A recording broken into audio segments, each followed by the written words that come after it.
प्रिय छात्रों नमस्कार। एनसीईआरटी फिजिक्स कक्षा 12वीं में आपका स्वागत है। आज का हमारा टॉपिक है विद्युत द्विध्रुव, जिसे हम बोलते हैं इंग्लिश में इलेक्ट्रिक डाइपोल। तो ये समझने के लिए काफ़ी इम्पोर्टेंट है।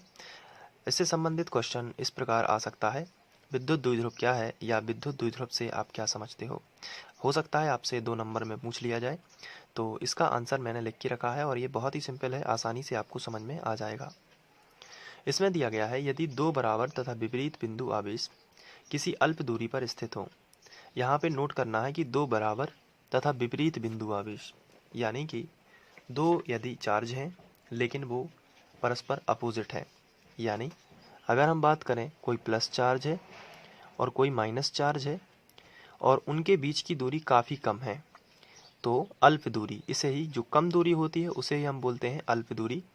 तो जब 2 बराबर हों आवेश, यहाँ से आपको याद करना है, जब 2 बराबर यानी कि जितना चार्ज यहाँ पे हो उतना ही यहाँ पे हो। जैसे हम मान लेते हैं एक सिंपल एग्जांपल के लिए, अगर इसके पास 1.6 × 10⁻19 की घात इतना चार्ज है, तो इतना ही चार्ज इसके पास होना चाहिए 1.6 × 10⁻19 की घात। तो ये हो गया आवेश। अब इतना चार्ज है तो दोनों कैसे हैं, बराबर हैं।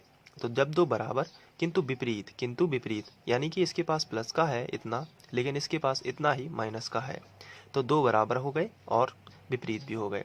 तो जब 2 बराबर किंतु विपरीत आवेश एक दूसरे से अल्प दूरी पर हो, अल्प दूरी यानी बहुत ही कम, बहुत ज़्यादा कम आसपास हो, ये अणु परमाणु की दूरियां होती हैं, तो अल्प दूरी पर स्थित हो, तो इसे हम बोलने लगते हैं विद्युत द्विध्रुव यानी कि इलेक्ट्रिक डाइपोल। बस समझने में बहुत ही सिंपल है, तो आप इसको नोट भी कर सकते हैं।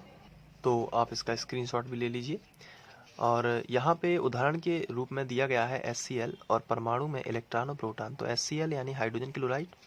तो यहाँ पर हाइड्रोक्लोरिक अम्ल जो है, इसमें हाइड्रोजन और क्लोरीन के बीच में जो बंध बनता है, उसमें हम इसे बोल सकते हैं ये एक इलेक्ट्रिक डाइपोल होगा, क्योंकि यहाँ पर पॉजिटिव है और यहाँ पर नेगेटिव है और ये अल्प दूरी पर है। तो आप इसका स्क्रीनशॉट लेकर इसे नोट्स में लिख लीजिए, क्वेश्चन के साथ में आंसर भी।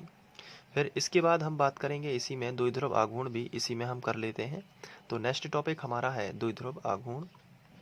तो द्विध्रुव आघूर्ण, जिसे हम इंग्लिश में बोलेंगे डाइपोल मोमेंट। द्विध्रुव आघूर्ण भी छोटी सी एक परिभाषा है, लेकिन इसको लेकर इसका सूत्र और इसका एसआई मात्रक और विमीय सूत्र से संबंधित क्वेश्चन कभी कभार आ जाते हैं, इसलिए आप इसे भी नोट करेंगे और इसको भी ध्यान से देख लेंगे। तो क्वेश्चन कुछ इस तरीके से आएगा कि द्विध्रुव आघूर्ण क्या है, या तो 2 नंबर में या फिर कहीं किसी ऑब्जेक्टिव टाइप क्वेश्चन में आपसे पूछ लिया जाएगा, इसका एसआई मात्रक तथा विमीय सूत्र लिखिए। तो इस तरीके से कहीं ना कहीं आपसे ये पूछा जा सकता है, तो इसकी भी आप प्रिपरेशन रखिए। इसका आंसर होगा आवेश तथा आवेश की बीच की दूरी का गुणनफल द्विध्रुव आघूर्ण कहलाता है। ये परिभाषा कोई याद नहीं करना है आपको, क्योंकि ये फॉर्मूले से बनाई गई है। देखिए यहाँ से द्विध्रुव आघूर्ण का फॉर्मूला है Q × 2a। तो ये हो गया, Q क्या है, आवेश, और 2a क्या है, बीच की दूरी। क्योंकि द्विध्रुव आघूर्ण जो भी हमने अभी पढ़ा है विद्युत द्विध्रुव, तो जब 2 चार्ज होते हैं, एक प्लस का एक माइनस का, 2 बराबर किंतु विपरीत आवेश एक दूसरे से अल्प दूरी पर होते हैं, वो अल्प दूरी हम लोग 2a मानते हैं। कितनी मानते हैं, 2a मानते हैं। तो यहाँ पर जब 2 बराबर किंतु विपरीत आवेश हैं, तो इनकी दूरी क्या है, 2a। तो ये हो गया, Q क्या है, आवेश, और 2a क्या मानी है, पूरी दूरी।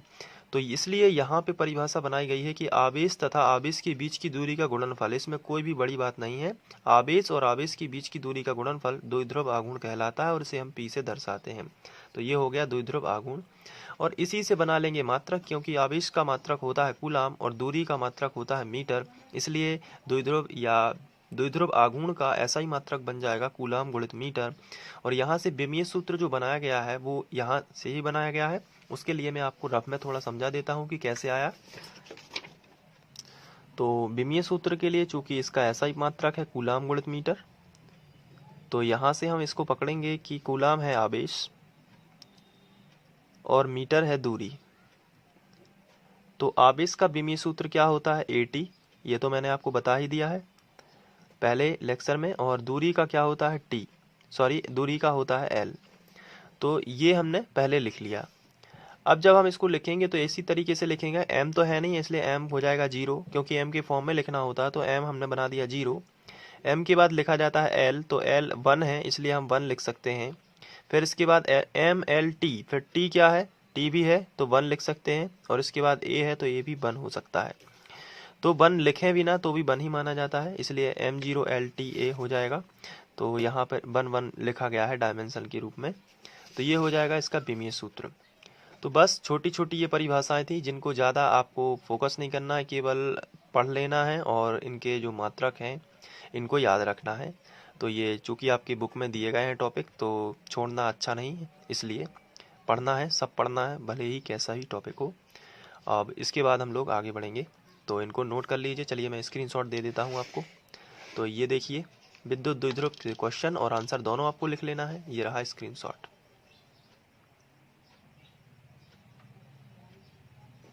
इसके बाद ये द्विध्रुव आघूर्ण का है, तो ये भी आप पूरा स्क्रीनशॉट ले लीजिए और नोट्स बनाते जाइए साथ में। थोड़ा सा और है ये, अब एक बार फिर से ले लीजिए ताकि ये भी कवर हो जाए। हाँ बस इसके बाद आपको लिखना है और इनको जल्दी से एक एक बार पढ़ लेना है, तो ये याद हो जाएंगे, बहुत ही सिंपल है। ये वीडियो आप free online coaching by Sandeep Khare के माध्यम से देख रहे थे। आशा करता हूँ कि आप लोगों को समझ में आ गया होगा। Thank you.